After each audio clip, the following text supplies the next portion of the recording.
Les damos la bienvenida a un nuevo episodio de Legado Cinematográfico de Bigas Luna. Un episodio muy especial, es el número 20 ya de esta segunda temporada y con el que cerramos ya esta temporada que comenzaba en diciembre de 2021 con aquel episodio en el que Carolina Sanabria y quien les habla, Santiago Fouz Hernández, entrevistábamos a Gonzalo Pavés, el autor del hasta ahora último libro sobre Bigas Luna, su libro Bigas Luna, el gran fabulador, publicado en ese 2021. Y hoy terminamos nuestra segunda temporada del podcast, de alguna forma cerrando un círculo, porque hablaremos de otro importante libro sobre Bigas Luna, un libro que se llama Bigas Luna, El ojo voraz, que aparecía también en la editorial Laertes, al igual que el libro de Gonzalo Pavés, pero en el 2010, uno de los libros más importantes nunca publicados sobre Bigas Luna. Y tenemos el grandísimo placer de hablar con su autora, Carolina Sanabria, que además de ser autora del libro y profesora catedrática en la Universidad de Costa Rica y una de las más renombradas especialistas en Bigas Luna, es la copresentadora de este podcast. Es un gran placer hablar con ella sobre este importantísimo trabajo, además de sus proyectos futuros. Aprovechamos también la ocasión para recordar algunos de los momentos clave de esta segunda temporada que hoy terminamos. Le damos la bienvenida a Carolina Sanabria, que es profesora catedrática en la Universidad de Costa Rica. Obtuvo su doctorado en Comunicación Audiovisual y Publicidad por la Universitat Autónoma de Barcelona y además de artículos especializados en el campo de la comunicación y la literatura en revistas académicas nacionales y extranjeras, ha publicado 4 libros monográficos. El primero de ellos, del que vamos a hablar hoy, Bigas Luna, El ojo voraz, se publicó en Laertes en 2010. Contemplación de lo íntimo, lo audiovisual en la cultura contemporánea, publicado en Biblioteca Nueva en 2011. Adaptaciones literarias, 3 obras maestras de Alfred Hitchcock en ediciones JC en 2013 y hasta ahora su último libro monográfico, Ofelia Fementida, tras escrituras en la pintura, la literatura y el cine, publicado en español en Laertes en 2019 y a punto de editarse ahora en inglés en Cambridge Scholars Press. Ha participado además en la antología Spanish Erotic Cinema, publicada en Edinburgh University Press en 2017. Bueno, pues esta era la sorpresa que teníamos preparada para el cierre de temporada y no se me ocurre mejor forma de despedir esta larga temporada del podcast que con una entrevista a mi copresentadora, colega y compañera de aventuras en todo lo referido a Bigas Luna, Carolina Sanabria. Alguien que nos ha acompañado en toda esta temporada del podcast, pero también en muchos homenajes internacionales del Bigas Luna Tribute. Quería empezar, Carolina, dándote las gracias por tu confianza. En esta temporada hemos hablado sobre todo con profesionales de la industria del cine, pero también con autoras y autores de libros sobre Bigas Luna, y en este sentido no podía faltar el tuyo. Bigas Luna, El ojo voraz, publicado, como habíamos dicho, en 2010 y para mí uno de los libros más completos y originales que nunca se haya escrito sobre Bigas Luna. Para empezar, además de darte la bienvenida, Carolina, me gustaría preguntarte, como solemos hacer en este caso, ¿cómo llegaste a Bigas Luna? Bienvenida. Gracias, Santi. Muchas gracias por esto, que también es una sorpresa para mí. Bueno, yo llegué a Bigas Luna a finales de los años 90, cuando en Costa Rica, un país donde se consume prioritariamente cine estadounidense, tuve la ocasión de ver una de las películas que, que no lo eran, y era de Bigas Luna.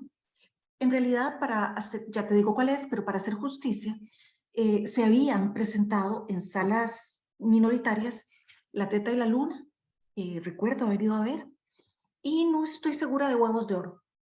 Y unos años antes también habían proyectado Las Edades de Lulú en un cine XXX, sí, al lado de Las Colegialas Crecen y Garganta Profunda. Así de mojigato era el país. Y yo también, por supuesto, porque no la vi entonces. Es que no me animaba, yo tan niña, a hacer cola con hombres en mi mente depravados, en medio de un ambiente tan espeso. Pero luego sí llegué a ver la Teta, a pesar de Las Edades de Lulú, que estaba exhibida en un cine porno. Ahora bien, esa no fue la película que decía que me impresionó a finales de los 90. Eh, y fue La camarera del Titanic. Me encantó la historia, la recreación tan diferente de la otra película del Titanic. Me encantaba Olivier Martínez y Aitana me parecía que estaba perfecta. Como además venía de terminar estudios en filología, estaba iniciando labores académicas y el argumento de la película se centraba en la construcción de historias y la ambigüedad de contar, quedé absolutamente fascinada. Muy bien, entonces ese fue el primer encuentro con Vigas Luna. Interesante que llegase desde Costa Rica y al final la película que te persuadió fue La camarera del Titanic, una película de la que hemos hablado poco en realidad en este podcast y que deberíamos hablar más. Y bueno, en eso tenemos otros proyectos, ¿verdad? Que tal vez anticiparemos antes de cerrar esta conversación. Ojalá que sí. Sí, bueno, pues me pregunto, Carolina, entonces, ¿qué te llevó de dar el paso después de dedicar tu tesis doctoral a Vigas Luna y cómo fue el proceso de conversión de esa tesis a libro? Si nos puedes hablar un poquito de este tema. Claro, por supuesto. Eh, Unos años, pocos años después de haber visto en Costa Rica La camarera del Titanic, obtuve la beca donde realicé mi etapa del doctorado en la Universidad Autónoma de Barcelona. En el momento en que llegué a la universidad, el primer día, y para inscribir cursos, vi que había uno que daba Román Gubern, historia del cine español, sí. Y más adelante, no lo sabía entonces, él sería mi director de tesis. Y fíjate que yo siempre he sospechado que fue gracias a Vigas Luna, porque resulta que en el curso había que elegir una película española de las que, o un director español de los que venían en el programa del curso, y yo lo tuve claro desde el principio con La camarera. Sí, Vigas estaba en el programa, pero te decía como director, no con La camarera, sino con Bilbao. Y la vimos en clase. Y recuerdo que esa ocasión tuve que salirme a la mitad de la película a buscar un baño porque no soporté el ambiente tan pesado de la película, salchicha partida en el suelo, y conste que me jacto de tener muy alto el umbral de sensibilidad. Fue una experiencia vergonzosa, creo que nadie se enteró de la clase. Y algunas semanas después, en una reunión que le pedí a Román Gubern, le propuse que fuera mi director de tesis porque estaba interesada en trabajar Vigas Luna. Todavía recuerdo ese día que fue en su despacho y luego me enteré más adelante que había rechazado a otros estudiantes. De manera que yo creo que tuvo que ver el hecho de que a él personalmente le gustaba mucho Bilbao en particular. Y al día de hoy yo coincido con él y también con Esteban Rambao en aquella segunda entrevista, me parece, para el podcast, que la mejor película de Vigas Luna es Bilbao. Por eso te contaba que llegué a Vigas por La camarera, pero aunque terminé haciendo mi tesis sobre otro tema, tuve dos grandes alegrías que me dio Vigas, que fue encontrar un director de tesis de lujo como él y también conocerte, porque ya había publicado el libro que me costó muchísimo tiempo, me costó muchos años de espera. Finalmente Laertes me dio la oportunidad y, y también el conocerte ha sido de mis grandes satisfacciones eh, en la vida, gracias a Vigas Luna. Oh, bueno, pues gracias, Carolina. La verdad es que lo mismo puedo decir de ti. Y bueno, recuerdo yo también perfectamente cuando descubrí tu libro en una famosa librería de Barcelona. Me gustaría destacar muchas cosas de tu libro, en realidad. Una de ellas es que, bueno, el libro sigue el orden cronológico de la filmografía de Vigas Luna, lo cual lo hace muy, muy útil, porque pueden estudiarse estas películas tanto por separado como manteniendo la cohesión y la evolución indiscutible de su obra. Lo cual también lo hace muy ameno, tengo que decir, como libro cohesivo. Pero también se pueden utilizar las películas sueltas, ¿no? Para estudio, por ejemplo, en clase o para recomendar a estudiantes o a otros colegas, ¿no? Me pregunto si pensaste mucho en la estructura a la hora de concebir el libro, qué criterios te llevaron a estructurarlo así y no tal vez alrededor de los muchos conceptos o símbolos de los que hablas y manejas a lo largo de todo el libro. En realidad viene a ser un tipo de estructuración, diríamos, tradicional, porque al ser cronológica, y esto puede que suene aburrido, así que gracias por lo de ameno, tiene la ventaja de que permite ver la evolución de la filmografía de Vigas en el transcurso del tiempo, que es algo que pretendí lograr. También estuvo, aparte de esa estructuración cronológica, estuvo el criterio del asesor editorial de Laertes, que hizo un trabajo muy incisivo. Me refiero al historiador Joaquín Romaguera y Ramió, que me dijo que como la editorial ya contaba con un libro de Vigas Luna sobre parte de su primera etapa, y me estoy refiriendo aquí al magnífico trabajo de Ramón Espelt, a quien pudimos escuchar un día de estos, sería bueno en ese caso contar con otro que estudiara la filmografía de Vigas a partir de un criterio cronológico y no solo eso, también que incluyera el resto de su obra artística, es decir, que no se limitara al cine solamente. Qué interesante. Y además, hablando de la Artes, hay ya un tercer libro de Vigas Luna, que es el de Gonzalo Pavés, al que entrevistamos al principio de esta temporada y cuya estructura es muy distinta a la tuya, pero igualmente fascinante y funciona muy, muy bien, como ya hablamos en su momento, ¿no? Sí. Bueno, quería decir de hecho que además del orden cronológico, en realidad en tu libro también agrupas las películas en dípticos y en trípticos, ¿no? Y esa estructura siempre es a veces contestable, ¿no? Porque hay la famosa trilogía de retratos ibéricos, y luego hay otros trabajos que algunas personas podrían eh, calificar de trilogía. A veces esto sorprende a la gente. Por ejemplo, yo a veces hablo de la trilogía de retratos mediterráneos, ¿no? Que bueno, ahí le falta Carmen, que luego nunca se rodó, pero está La Cámara del Titanic y Bámbola, y luego Bolaverunt, que fue la que se hizo en vez de Carmen. Pero tú hablas de trípticos y dípticos, y además de la trilogía de retratos ibéricos, a la que describes como trilogía roja, hablas también del tríptico negro y después del díptico histórico. No sé si puedes desarrollar un poco tanto la terminología que empleas, alguna de la cual creo que viene del mismo Vigas Luna, habiendo leído tu libro y las citas que incluyes en el mismo. Y también no sé si puedes hablar algo sobre las relaciones que existen, tanto temáticas como conceptuales, como estilísticas, entre estas películas. Vigas era, ante todo, antes que director de cine, era un artista plástico, como ha quedado claro en las entrevistas hechas en esta temporada a muchos colaboradores y gente cercana. Incluso él mismo dividía en cierto momento de su carrera su cine en el cine negro, que era el referido a Caniche, Bilbao, y el cine luminoso, y jugaba con los apellidos suyos, Vigas y Luna, donde Vigas se refería a esta parte oscura, densa, y Luna a la luminosa, la, la, la clara, la festiva incluso. De hecho, como artista que tenía la particularidad de reflexionar sobre su propia producción, él mismo tendía a crear agrupaciones de películas previas y obviamente también, como ocurrió con la trilogía negra, pero también películas posteriores, que fue lo que ocurrió con la trilogía mediterránea, como bien dices. Por tanto, para él primaban otros criterios tomados de las artes como los colores mismos, pero también estoy acordándome de diagramas que él había confeccionado para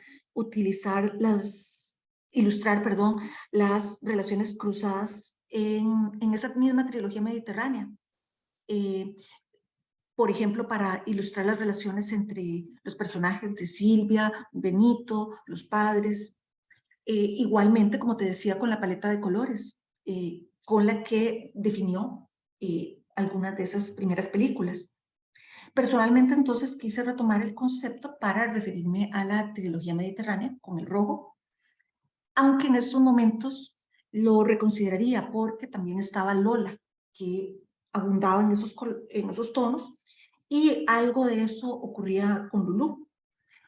Ahora también hay otras películas que componen otra etapa y son parte del díptico histórico, que aquí es muy claro, que son Bolaverunt y La Camarera del Titanic.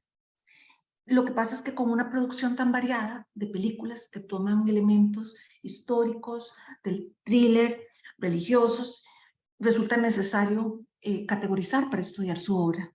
No siempre son tan claras esas terminologías porque los criterios son permeables, pero al menos permiten ofrecer un criterio de organización. Sí. Estoy muy de acuerdo. Yo de hecho utilizo una estructura también alrededor de estas trilogías, las que están completas y las que no, incluida la última, la de las mujeres y el éxito, que nunca se acabó por rodar entera, solo se rodaron dos. Yo soy la Juanita de Hollywood y estoy totalmente de acuerdo contigo, es que es una buena forma también de estructurar toda la información que hay tan rica sobre todos estos trabajos, ¿no? En tu lectura prestas atención, Carolina, además a otras obras fílmicas no rodadas del director, de las que hablas en bastante detalle en tu sección que llamas el intermezzo, los films no rodados. Me pregunto cómo accediste a estos materiales inéditos y por qué te pareció importante incluirlos en tu estudio. ¿Hasta qué punto completan estos trabajos, de alguna forma incompletos, valga la redundancia, tu visión general de la filmografía de Bigas Luna? A decir verdad, no fue idea mía. Fue una recomendación del asesor editorial, Joaquín Romaguera, que te decía, con el que me reuní unas pocas veces. Una de ellas fue en su piso, cosa que le agradeceré siempre, la hospitalidad. Y hablábamos, por cierto, en catalán. Recordemos que la primera edición del primer trabajo publicado, más bien, de Bigas Luna, el de Ramón Espelt, estaba en catalán. Entonces esta iba a ser una edición en español. Entonces, con muy buen tino me dijo que sería atractivo que el libro constituyera no solamente el trabajo fílmico de Vigas, sino también el resto de su producción, lo que incluía, por supuesto, la serie de televisión de TV3, Q y el Ceusa Mix en 1985, con lo que ya, por cierto, creo que se anticipaba a lo que vendría a tratar tangencialmente en su último trabajo inacabado, Según Origen. Y de igual manera, también eso implicaba rescatar los cortos iniciales o los cortos de porno kitsch, como aparece en el libro, y eso me llevó a recorrer a inicios del 2000, cuando no había tantas plataformas, en todos los videoclubes de Barcelona, hasta que me encontré con una tienda bastante retirada donde los pude conseguir. Tiempo después me contactó Gonzalo Pavés desde Canarias, interesado por los cortos porno. Entonces lo guié en lo que pude, ya no los tenía conmigo, pero es lo que tiene la investigación, el conocer a personas de muchas partes. Y particularmente con estos cortos, resultan trabajos muy valiosos y entiendo el interés de Gonzalo porque permiten avanzar en la filmografía de Vigas Luna.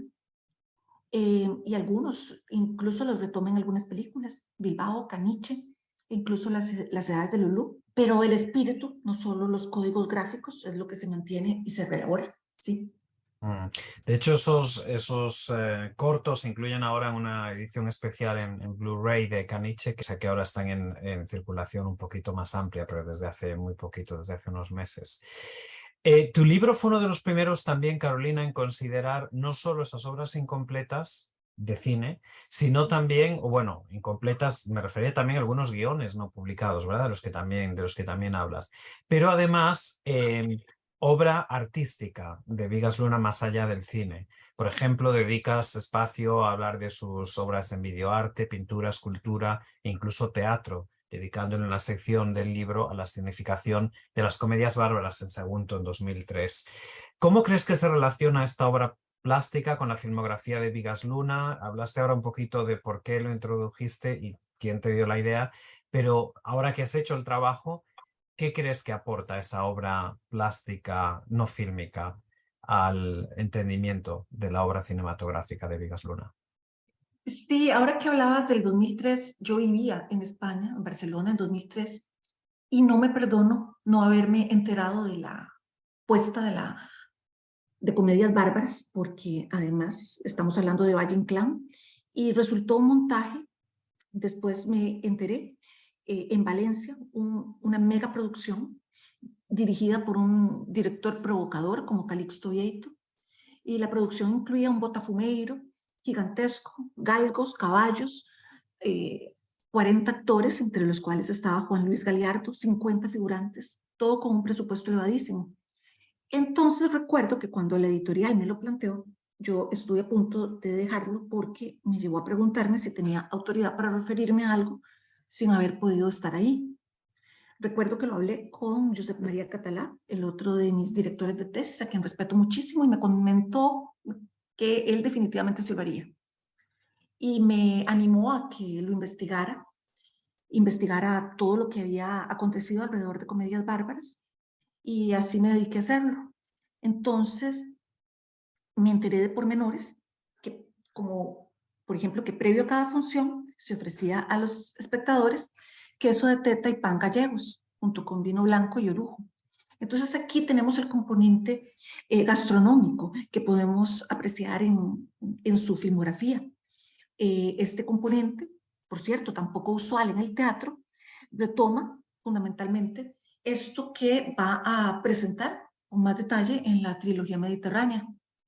Pero no solamente eso, aporta comedias bárbaras al resto de su producción filmográfica, básicamente, pero también visual. Estoy pensando en personajes como el esperpento de don Juan Manuel de Montenegro, el protagonista que encarna el brutalismo ibérico, y él mismo viene a ser una estilización del macho ibérico que Vigas había tratado también antes en Jamón Jamón y Huevos de Oro. Y no solo eso, también en el Alatatore, uno de los personajes de las videoinstalaciones de Valencia, que también, por supuesto, tiene relación con Jamón Jamón y Huevos de Oro. Eh, y sí, por cierto que el diseño del cartel de Comedias Bárbaras recupera la figura de ese macho que gotea leche porque ya no tiene erecciones, como Vinito que llora al final de Huevos de Oro. Sí. Mm, fascinante. Yo la verdad es que me parece que estoy de acuerdo contigo que tiene todo el sentido incluir el análisis de toda esa obra plástica porque de alguna forma complementa muy bien a las películas y el mundo simbólico, ¿no? de Vigas Luna. Hablando de ese mundo simbólico, Carolina, y conociendo tu trabajo y tu obra académica más extensa, más allá de Vigas Luna, eh, como académica trabajas la teoría psicoanalítica y los estudios de cine desde esa perspectiva en detalle. Y me pregunto si crees que la obra de Vigas Luna se entiende mejor desde esa perspectiva psicoanalítica, desde ese prisma.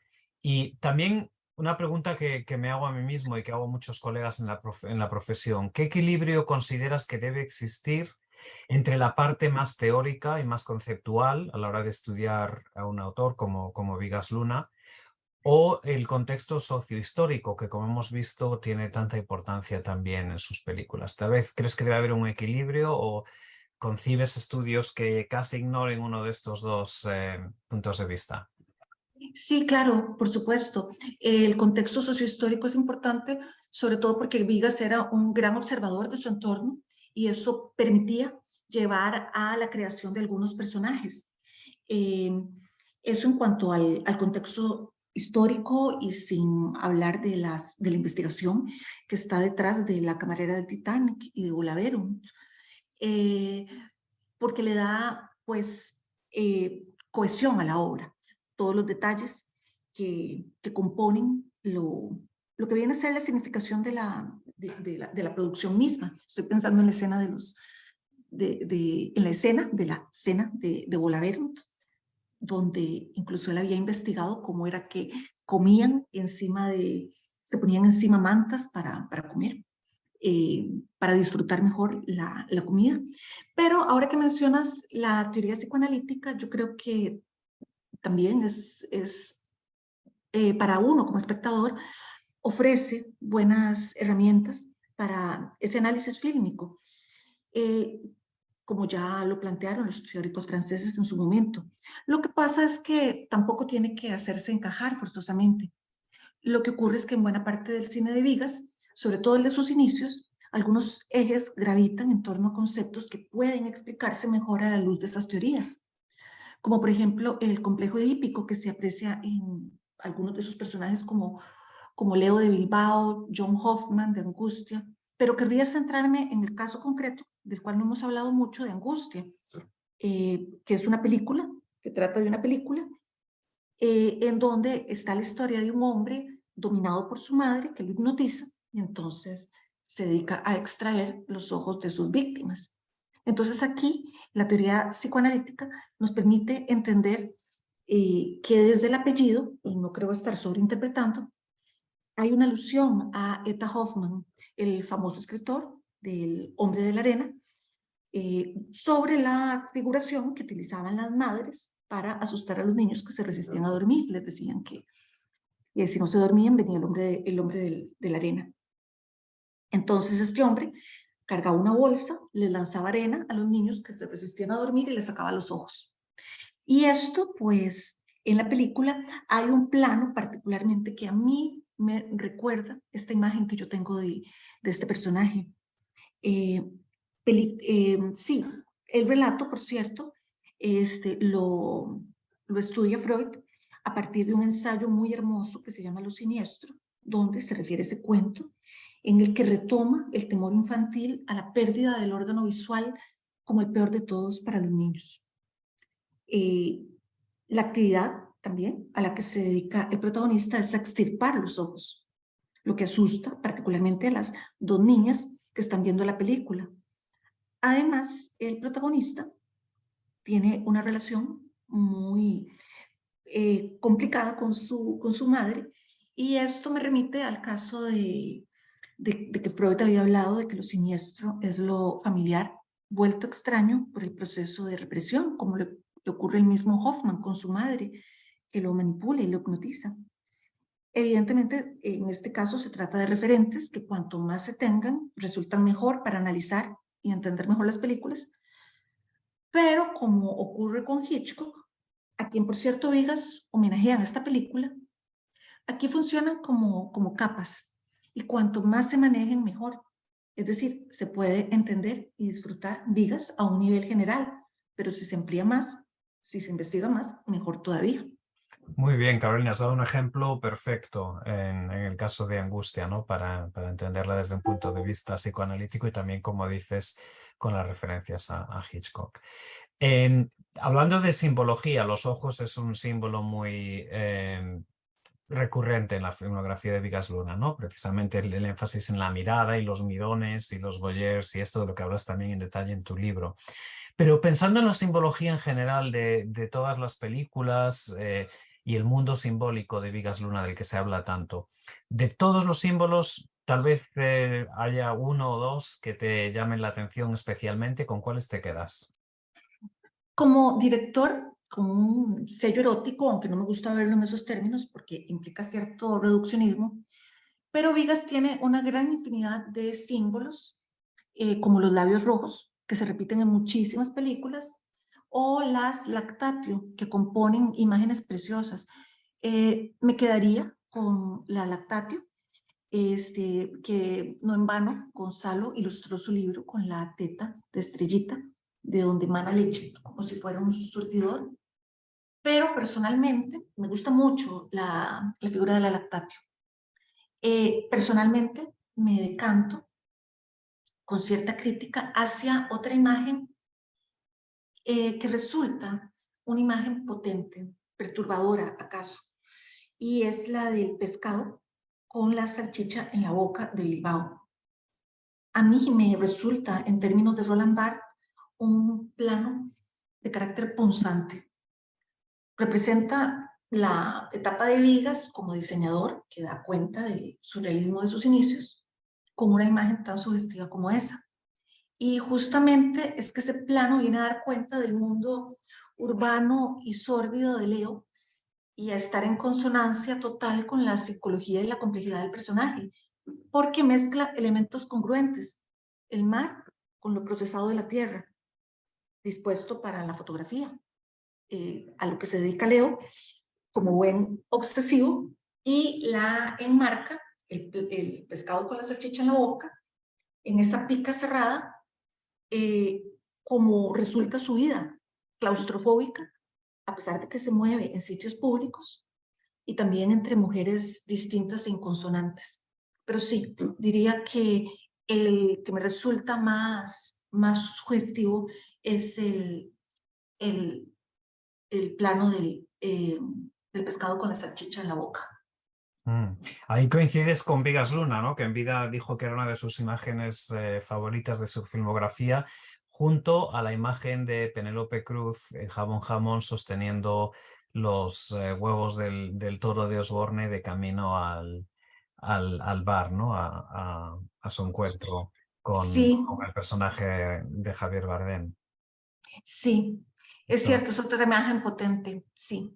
Toda la simbología sexual también que se incluye en ese pez con la salchicha de Frankfurt en la boca, ¿no? Em, Otro aspecto interesante, podríamos hablar de mil cosas, Carolina, pero soy consciente que tampoco podemos hablar durante horas. Tendremos otras 2 temporadas del podcast para hablar en más detalle de todas las películas. Qué Pero maravilla, más bien. sí, pero quería preguntarte sobre el género cinematográfico. En tu estudio recalcas mucho las influencias del cine clásico de Hollywood y la variedad de géneros que Vigas cultivó, desde el cine de terror, el cine erótico, del que hemos hablado, también el thriller histórico. No sé si tienes algo que añadir sobre esto. ¿Hay algo que te llame particularmente la atención en esta diversidad genérica? Sí, sin duda, Vigas es un director que ha trabajado diferentes géneros, pero siempre ha mantenido un eje constante, que es la sensualidad. Y a partir de eso, ha incursionado en distintos géneros, el thriller en angustia, como te dije, eh, el, el histórico con La camarera del Titanic, la variante del thriller histórico en Bolaverunt, el drama en Caniche, el melodrama en Jamón Jamón. Y sin duda, todas estas películas han estado cruzadas por esa pauta que se mantiene, incluso desde Tatuaje mismo, la primera película.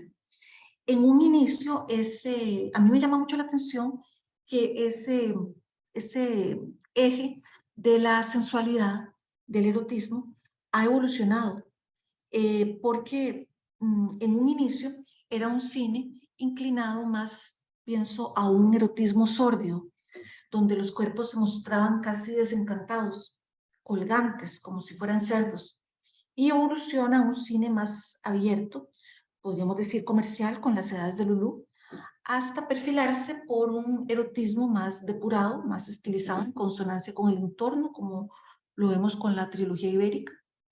Y por supuesto también hay una variante hacia lo animal, hacia el erotismo animal en Bámbola, eh, y luego también ampliado al cine de época, como te decía, con la Duquesa de Alba, tan abierta en su sexualidad, según se decía, y hacia el final de su carrera luego lo elabora a partir de personajes femeninos empoderados que utilizan su cuerpo como liberación.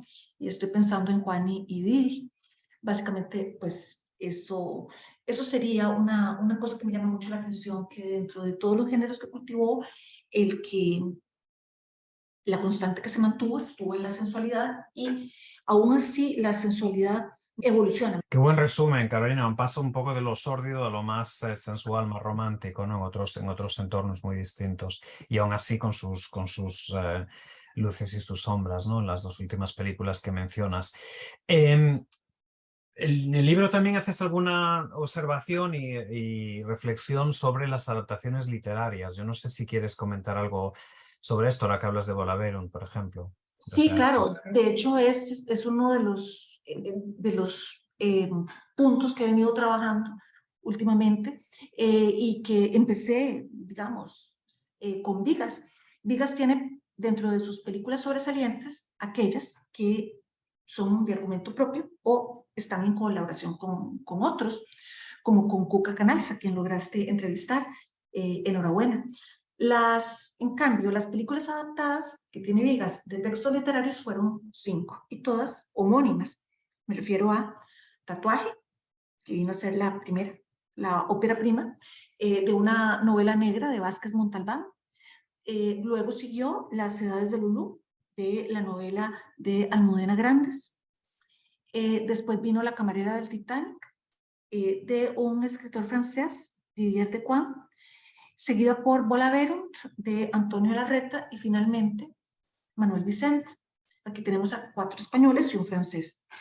No todas las películas estas que mencioné resultaron exitosas por una u otra razón, pero a mi juicio, de esas adaptaciones literarias, hay una que a mí particularmente me gusta mucho, y ya dije cuál era, la del francés, porque yo creo que Vigas logra apropiarse de la obra literaria de Juan y le da un sello propio.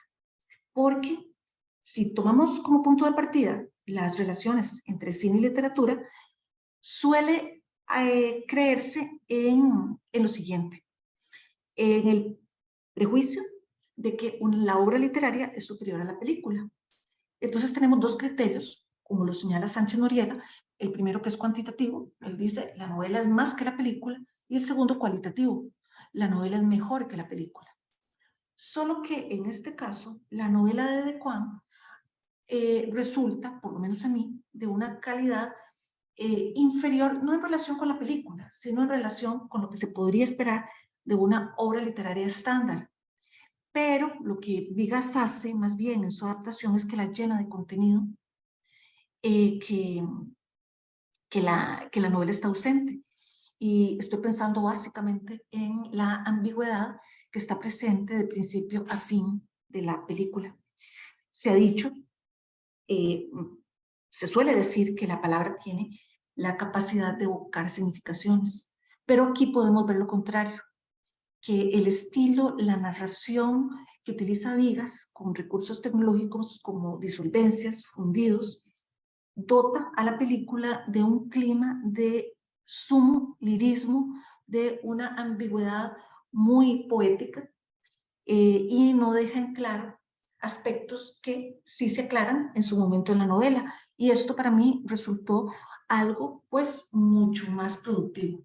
Una reflexión estupenda, Carolina. De nuevo un resumen que nos has dado en todas las adaptaciones de Vigas Luna, ¿no? Las adaptaciones literarias, tanto que decir de cada una de ellas, incluida Son de Mar también, a la que te referiste antes.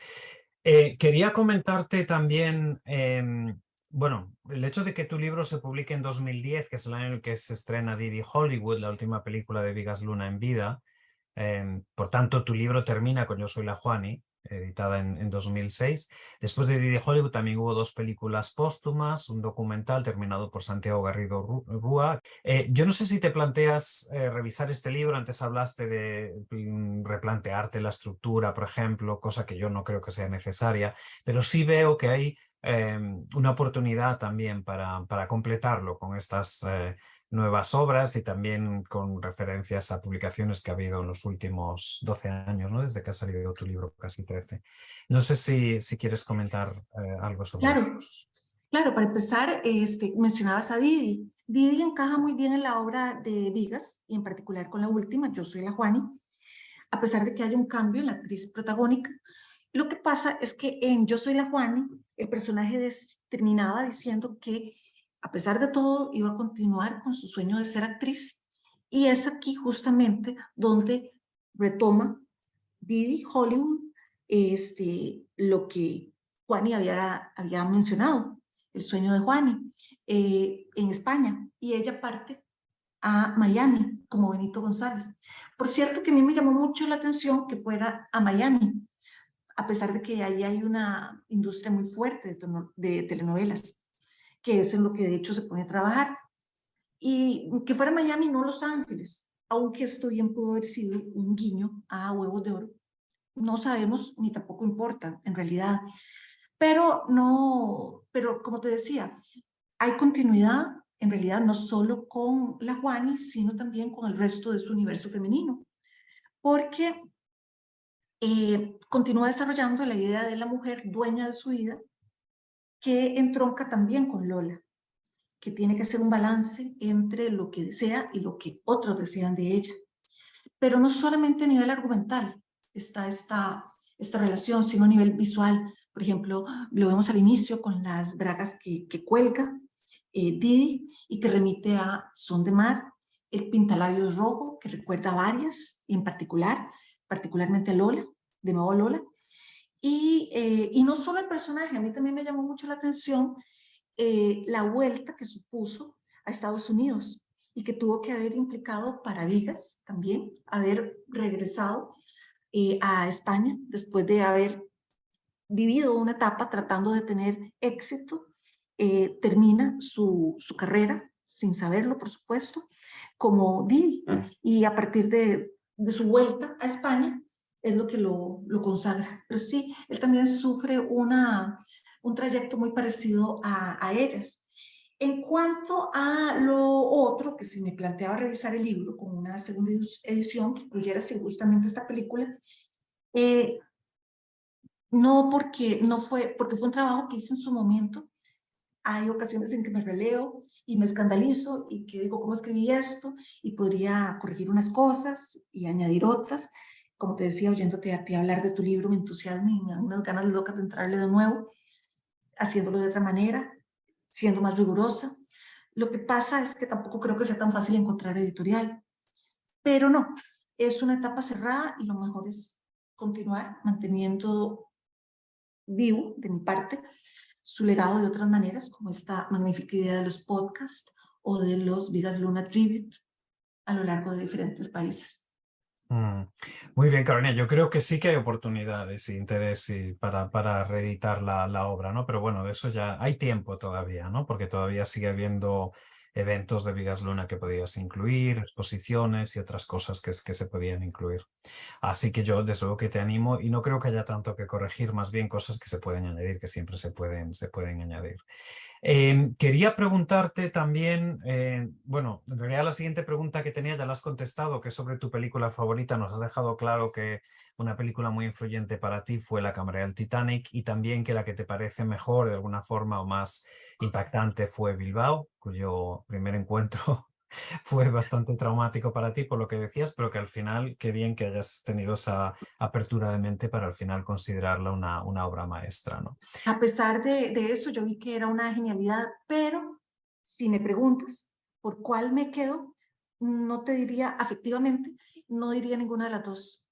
Diría que afectivamente la que más aprecio le tengo es La Teta y la Luna, porque es una Mm. forma muy cándida de cerrar, sí, la trilogía mediterránea, con la mirada del niño, con la ingenuidad y la candidez, pero también porque está centrada mayoritariamente en Barcelona, con lugares, con detalles como lugares la Barceloneta, partes del barrio gótico, el Pam Tumaca, los castellers, la música de los castells.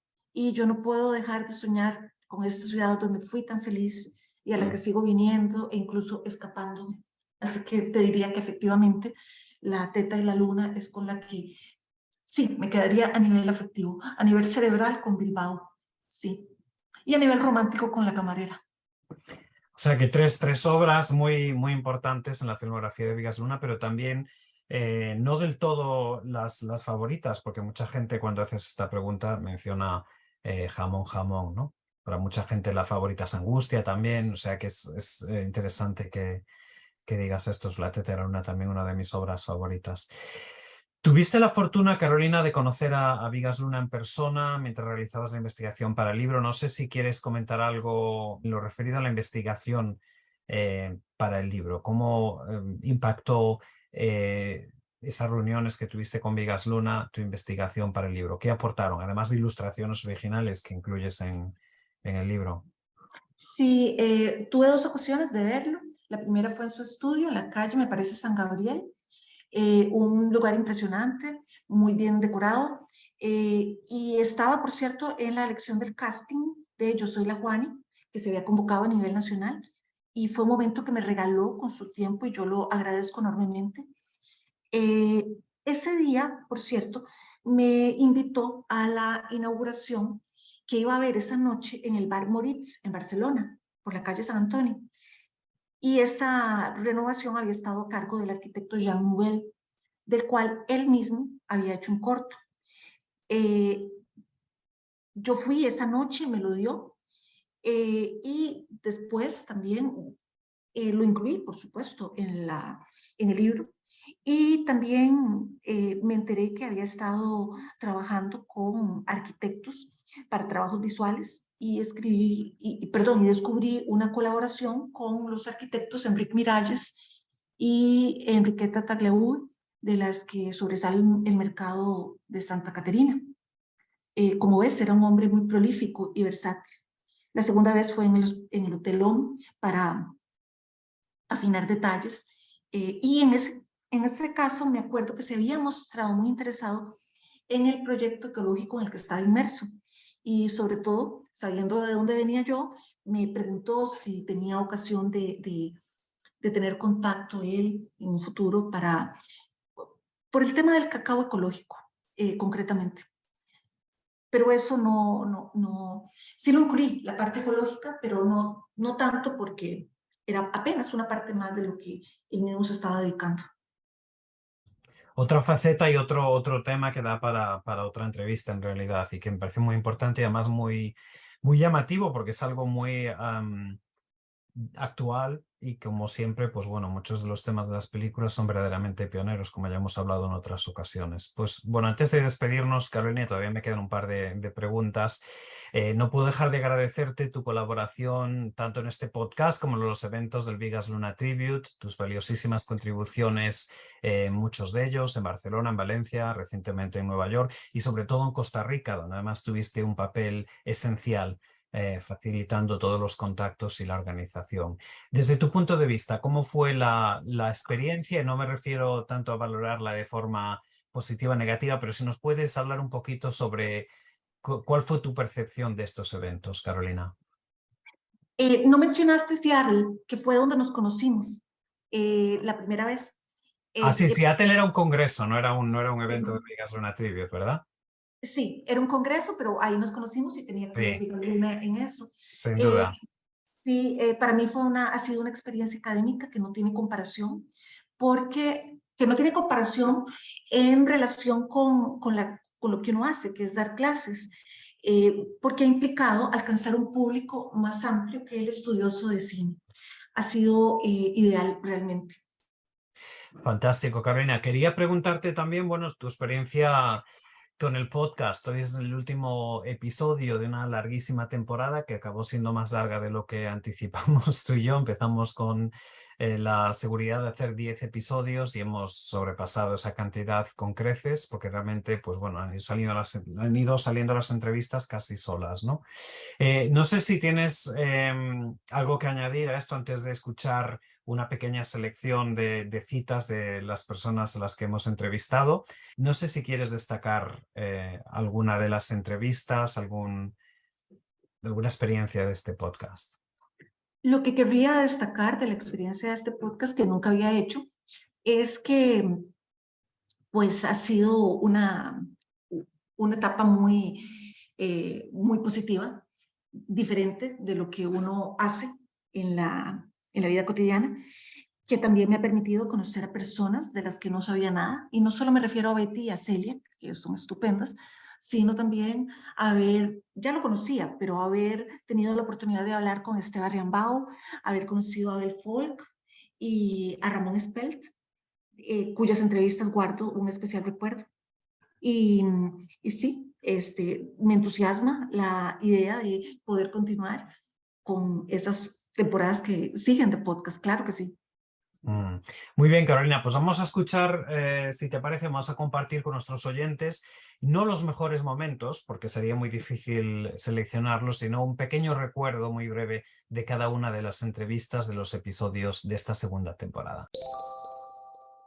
Un gran placer estar hoy con todos ustedes para presentar el libro Vigas Luna, El gran fabulador, sueños, obsesiones y algunas otras ibéricas perversiones, recién publicado en la editorial Laertes, en conversación con su autor, Gonzalo Pavés.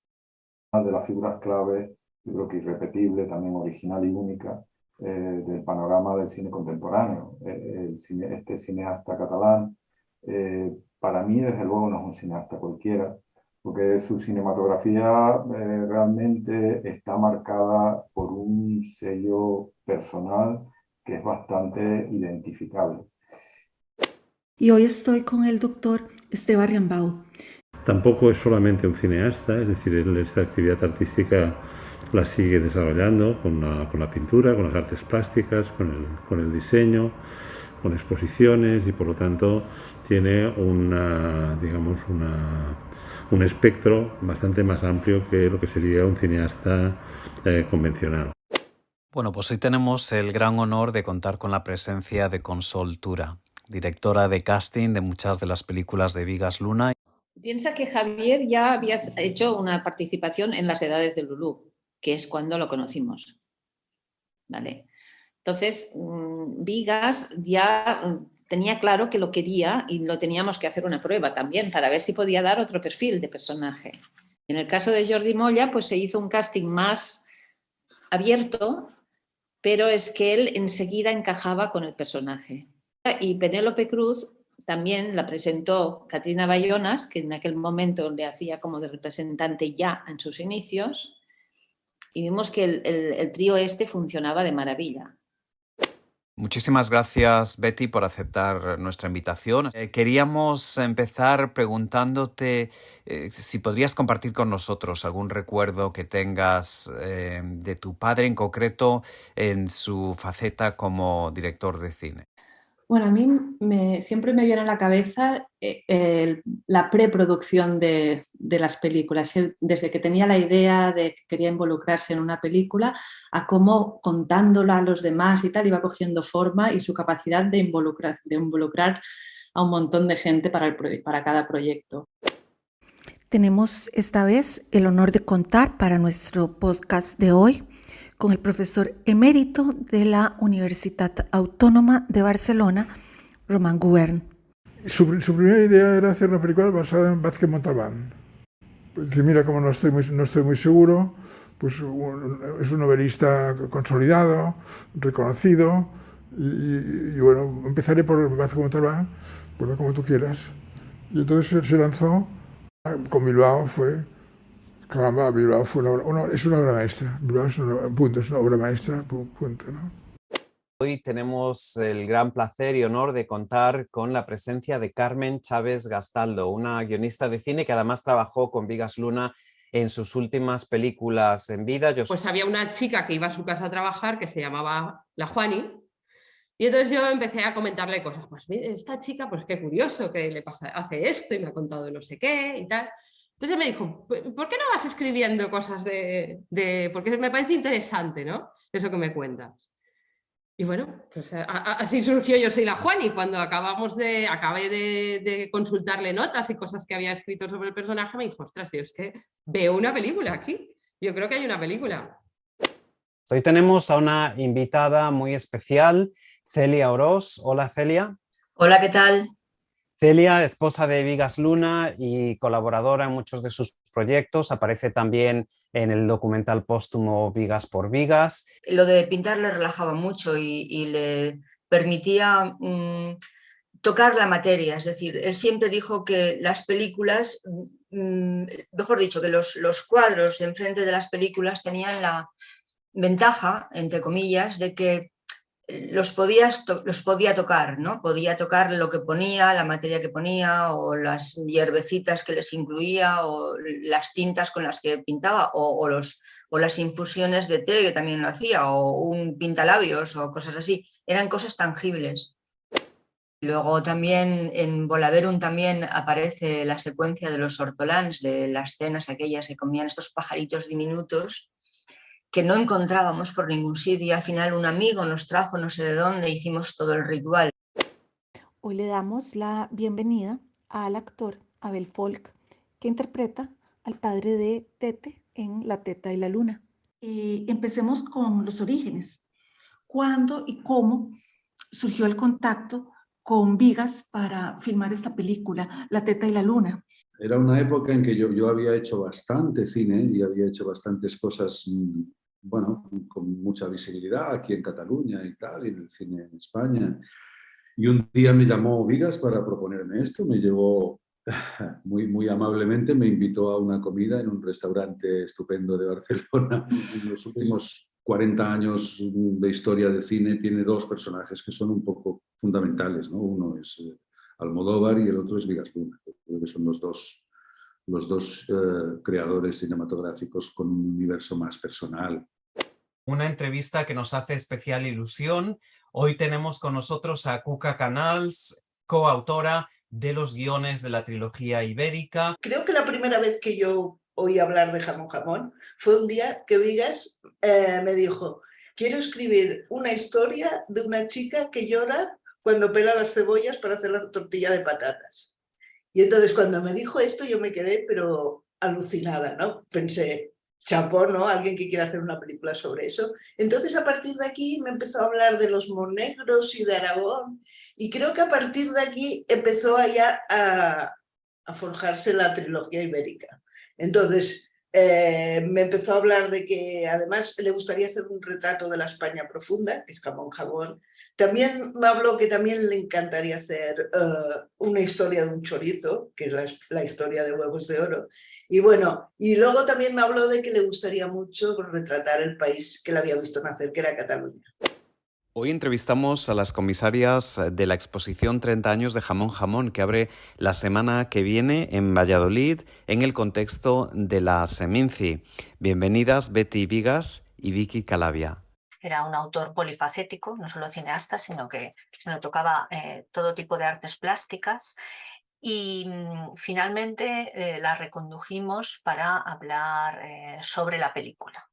Finalmente la película, como bien ha dicho Betty, daba tanto de sí, ¿no? Sobre los iconos, los prototipos, sobre esa España que retrata tan brillantemente Vigas, que casi era, o sea, abarcaba para una sala tan grande como la sala de las francesas de Valladolid o la de la ciudad de Zaragoza. Esta vez tenemos la gran ocasión de contar con Ramón Espelt, el primer autor en haber publicado un libro sobre Vigas Luna. Entonces le propuse la idea de que en vez de hacer un libro al uso sobre película, ¿no? Y ya está, porque en aquel momento solo había hecho 6 películas, ¿no?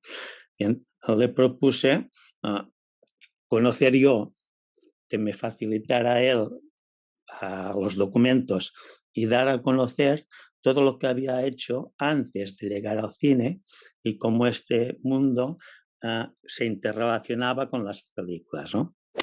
Hoy tenemos el placer de contar con la presencia de Teresa Font, una de las montadoras más prestigiosas de la historia reciente del cine español. Bueno, pues que Vigas tenía una visión muy peculiar, ¿no? Él era como un pintor, era muy visual, entonces para él eran importantes un tipo de imágenes, sobre todo, por ejemplo, primeros planos de detalles. En el caso de Jamón Jamón son súper evidentes, ¿no? Como caen las perlas, como caen las aceitunas, como la bellota que lleva el personaje de Javier Bardem colgando, es decir, hay cosas que realmente para Vigas eran muy importantes. En cambio, secuencias de diálogo con los actores, a veces daba la impresión que quería pasar por eso rápido, ¿no? O sea, que era una de las cosas que parecía que hacía muy difícil el montaje de la película. ¿Qué pasa? Pero esta era una forma de rodar de Vigas que se demuestra al final con el montaje que el material estaba ahí y que efectivamente no había rodado muy bien, ¿no?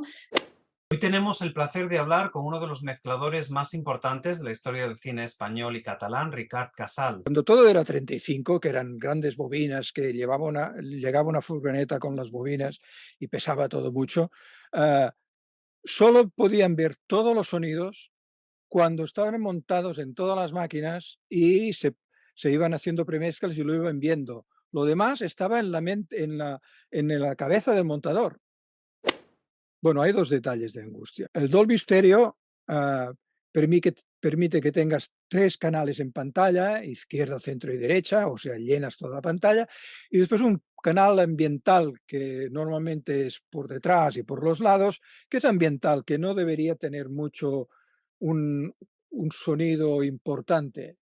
Pero Vigas quería que hay una proyección y las chicas hablan, las 2 niñas hablan y querían que se oyera por detrás. Eso está muy bien, pero el consultor de Dolby, que yo le pregunté, ¿esto es posible en Dolby Stereo?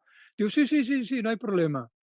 Pero el problema es que tú en el cine, si está bien decodificado la mezcla, sí lo oyes detrás, pero cuando esta película pasa por televisión, el canal que le llamamos surround, el canal surround, queda eliminado por un tema técnico de cómo está pensada la matriz de codificación de este sistema. Queda eliminado. Yo he visto alguna vez esta película en televisión y no se oye cuando hablan. Hoy tenemos la suerte y el honor de conversar con Anastasi Rinos, montador de películas clave. Durante el montaje de la famosa escena de Isabel Pisano, colgada de esas cuerdas y rasurada, ese ritual era claro que cuando estábamos entrando en ese territorio, en el guión ya era claro, y luego en el montaje todo fue todavía más, que estamos entrando en un territorio en el que realmente no se había entrado prácticamente nunca o casi nunca. Evidentemente se ha producido muchísimo cine y ya se había producido mucho hasta el año 77, 78, y por lo tanto sí que es muy arriesgado decir que no existía ningún material de este tipo que no fuera pornográfico. No, existía y se habían hecho. Por el montaje existe un efecto que se llama el efecto Kuleshov, ya inventado hace muchos años, lo he descubierto hace muchos años, en los años 20, en el que sabemos que combinando la causa y el efecto en planos sucesivos, el público asume que de algún modo lo que está viendo, que es el plano del perro, está de algún modo connotando aquello que acaba de ver, que es lo que sea, un cuerpo desnudo, una agresión, tal, y el público de alguna manera carga con ese peso al plano del perro, aunque el perro esté en un plano absolutamente neutro, es decir, está con una mirada neutra, una actitud neutra, pero en cambio el público le parece que en el contexto que está montado está reaccionando a aquello. Con lo cual ese efecto Kuleshov en este caso evidentemente nos ayudó mucho para generar esa sensación de que el perro estaba realmente actuando, y eso es lo que se usa normalmente cuando se monta con animales. O sea que no, dificultad, no, poquitas, no. Es un gran placer dar la bienvenida a nuestro podcast al director Javier Gutiérrez. Como te digo, pasan los años y no se me olvida. Y cuando pienso en Vigas, es verdad que hay mucha gente que a lo mejor lo tiene más presente en su vida por la última época, ¿verdad? De cine un poco más conocido, que tuvo más entrada en los Goya, más taquilla, pero para mí siempre Vigas, cuando escucho de él y tal, siempre me ha remitido a la película de Angustia. Santiago Garrido Rúa, nuestro invitado de hoy. Hola, Santiago. Me acuerdo siempre el primer día del taller, que también para mí era una experiencia nueva, de ir a Reus, que era una ciudad que no conocía. Cuando lo vi a Vigas, con su elegancia, él tenía una cámara digital, una Sony pequeñita de esa época, colgada en el cinturón, y automáticamente me dio la sensación de estar frente a un artista que se manejaba con lenguajes múltiples, ¿no? No solamente con el cine.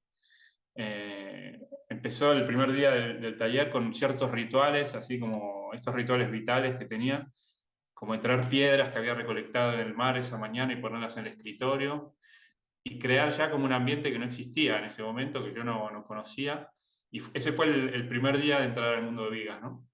Hoy tenemos el placer de entrevistar a Chu Oroz, colaborador habitual de Vigas Luna y encargado de la creación creativa de películas clave de su filmografía. Habían cosas tan simpáticas como, por ejemplo, que de repente, después del famoso Hola, ¿no? El Hola al mundo, llegaba una invasión de multihombres grano de arroz, hombres mejillón, mujeres gamba, o sea, que iban a centrar y formar una gran paella, ¿no?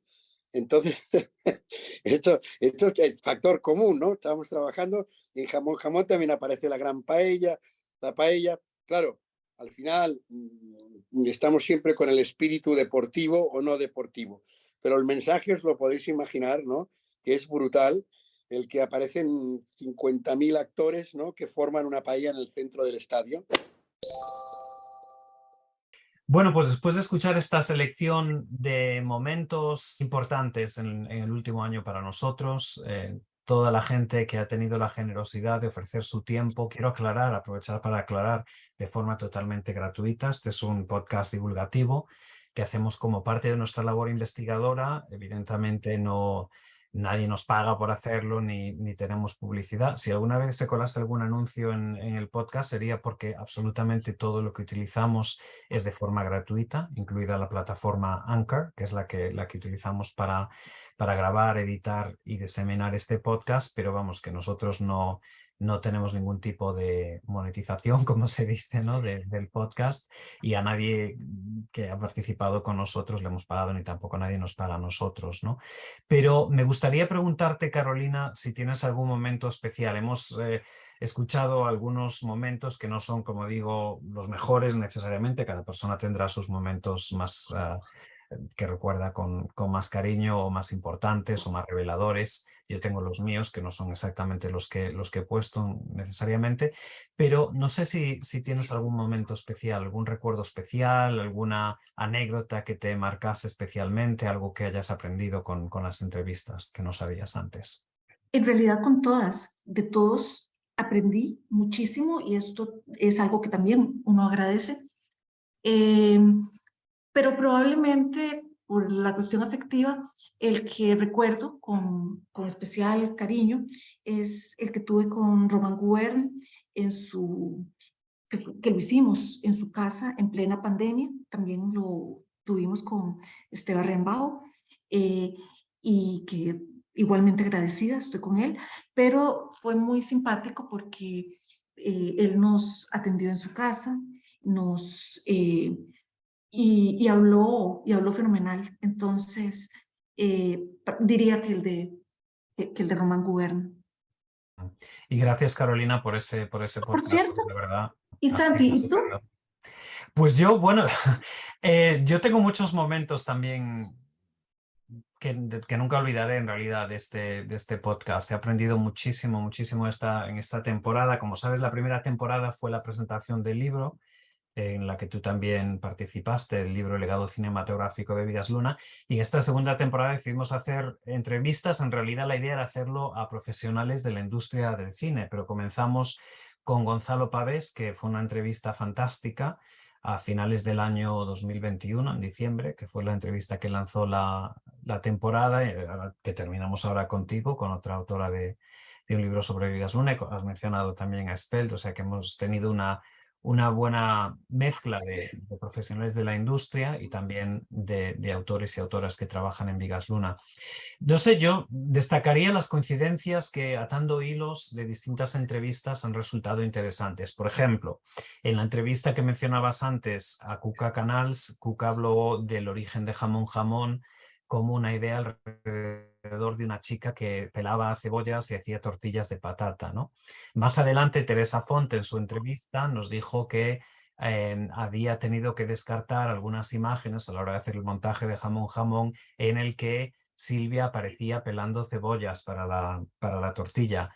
Y cuando se enteró después de que Vigas Luna le había dicho, le había comentado la anécdota de que cuando hizo el casting para Las Eras de Lulú, Penélope Cruz, que era muy joven para ese papel, le comentó Vigas que tenía unos ojos muy bonitos y le dijo que su madre le decía que era por pelar tantas cebollas para hacer tortilla. Entonces, poniendo eso junto con lo que nos contó Cuca Canals de que el origen de Jamón Jamón era la tortilla, pues me hizo pensar, oye, cuánto tuvo que ver Penélope Cruz y su no casting para Las Edades de Lulú con el origen de esa película tan importante, de hecho también para su carrera, no solo para Vigas Luna, ¿no? Me interesó también, por ejemplo, que la escena favorita de Betty Vigas fuese una en Jamón Jamón, ya que este año celebramos el año pasado los 30 años, fuese la escena de la discoteca en la que ella participó, una escena que dice que nunca olvidará. No es una escena en la que yo particularmente, o sea, evidentemente soy consciente de esa escena, pero no le había dado tanta importancia y me resultó fascinante que Teresa Font también dijo que era su escena, una de sus escenas favoritas y más importantes y la que cortó menos porque le parecía fascinante. Me encantó, por supuesto, hablar con Celia Oroz, viuda de Vigas Luna, sobre el proceso creativo y el día a día del director. Estoy muy agradecido con Soltura, que nunca da entrevistas, la directora de casting de casi todas las películas de Vigas Luna y verdadero talento en el casting del cine y de la televisión española y catalana, ¿no? Y cómo, pues bueno, el papel que tuvo ella para descubrir a Bardem o a Cruz o a Moyá o a por ejemplo, Verónica Echegui, pues me parece fundamental, ¿no? Luego, Santi, está también lo que contaba Abel Folk, que Javier Bardem había actuado de extra en La Teta y la Luna, de Gladiador, por cierto, o lo que decía el mismo Ramón Spelt en cuanto a que su libro lo diseñó con Soltura, la portada de su libro. Entre otras entre otros tantos recuerdos que dio. Sí. Realmente hay tanta información que yo, Carolina, te confieso, como has dicho antes, estoy haciendo mi propio libro de Vigas Luna, llevo un montón de años haciéndolo, y una de las cosas que quiero hacer es sentarme, escuchar todos los podcasts con calma y tomar notas de todas las ideas que aparecen ahí, que son inéditas en realidad, que voy a incorporar al borrador que tengo ya del libro para poder asegurarme de que las incluyo, ¿no? Hablaste antes de la entrevista a Gubern también y al director de la Filmoteca de Cataluña, entrevistas muy importantes como la de Abel Ford, que es el único actor que hemos tenido hasta la fecha aquí. Pero también quiero agradecer a toda la demás gente, en realidad, por ejemplo, Carmen Chávez, que nos habló muchísimo de las películas más recientes, que ella coescribió con Vigas Luna, Yo soy la Juana y Didi Hollywood, y eso para resumir, ¿no? Lo que a mí me ha fascinado de este podcast es que en distintas entrevistas hemos llegado a cubrir, yo creo que casi todas las películas de Vigas Luna, ¿no? Desde la primera hasta la última. Hemos hablado de Tatuaje en alguna ocasión y todo el camino hasta llegar a su trabajo póstumo. O sea que realmente eso es para mí otro aspecto importante, que sin planearlo necesariamente hemos llegado a cubrir toda la filmografía. Y de hecho nos ha dado muchas ideas para la próxima temporada, que serán 2, yo creo, porque, bueno, he estado calculando, serían unos 18 episodios, con eso le damos una pista muy grande del contenido, sin dar más pistas, pero creo que eso va a ser una serie de podcasts, 2, yo creo que van a dar bastante trabajo, ¿no? Por lo que hemos hablado, pero que bueno, que tenemos muchas ganas de hacerlos y de volver por lo menos con el primer episodio antes de que termine este 2023. Para terminar, Carolina, sí me gustaría hablar de tus proyectos más allá de Vigas Luna, tus proyectos actuales que tienes entre manos. Hemos hablado de la edición en inglés de tu último libro y sé que estás trabajando en otras cosas. No sé si quieres resumirlas en estos últimos minutos. Sí, hace unos días, envié ese documento para esa edición. Por cierto, idea de mi director Román Gubern, de tesis, que me dijo que era el mercado natural. También participé recientemente, estoy editando o coeditando una antología sobre series de televisión con colegas de Costa Rica, España, México y Canadá, y que espero que salga publicada este año. Puede que el 2024, son procesos largos. Básicamente, eso sería lo más inminente, aunque hay proyectos pues relacionados con otras cuestiones, pero los más cercanos, los más materializables son esos 2. Bueno, y seguiremos además con más proyectos y más eventos. No podíamos despedir la temporada sin entrevistarte a ti. Estoy muy agradecido de todo el trabajo que has dedicado a este podcast, todas las entrevistas que has hecho, tu compañerismo y coleguismo, que bueno, es impagable. Enhorabuena otra vez por tu libro. Agradecer una vez más a todas y cada una de las personas que han cedido y donado su tiempo para hablar sobre la cinematografía de Vigas Luna en este podcast. Muchas gracias, Carolina Sanabria, y hasta la próxima. Adiós.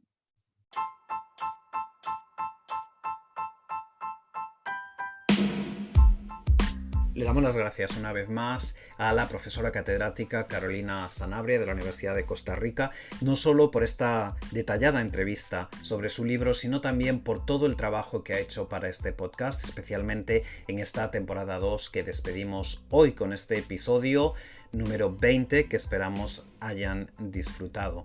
Les habla Santiago Fouz Hernández, soy editor y coordinador de este podcast que tengo el placer de copresentar con Carolina. Soy catedrático en la Universidad de Durham en el Reino Unido y es un placer compartir con todos ustedes la información que a su vez generosamente han compartido con nosotros tantos y tantas profesionales de la industria cinematográfica española, colaboradores de Vigas Luna a lo largo de los últimos 20 episodios de nuestro podcast, pero también a las autoras y autores de libros importantes sobre su filmografía, como es el caso del episodio que acaban de escuchar. Les esperamos antes de que acabe este 2023 con el principio de una tercera temporada que ya estamos preparando en un formato nuevo y que anunciaremos cuando se acerque la fecha a través de nuestras redes sociales. Estén atentos al Vigas Luna Tribute. Pueden encontrarnos en Instagram como Vigas Luna Tribute, así como suena, y en Twitter como Vigas Luna Homage. También en nuestra página web vigaslunatribute.info, donde se incluyen detalles de todos los eventos que he tenido el placer de coordinar con Betty Vigas desde el año 2015. Este es nuestro año 9 ya. Les esperamos, como digo, con una nueva temporada. Quién sabe si antes de esa fecha les sorprenderemos con un episodio de contenido extra, tal vez precisamente sobre el nuevo Vigas Luna Tribute, que anunciaremos muy pronto. Hasta entonces les deseamos un feliz verano y les agradecemos su atención a lo largo ya de estas 2 temporadas, son 3 años casi que llevamos haciendo este podcast. Un saludo muy cordial y, como digo, feliz verano.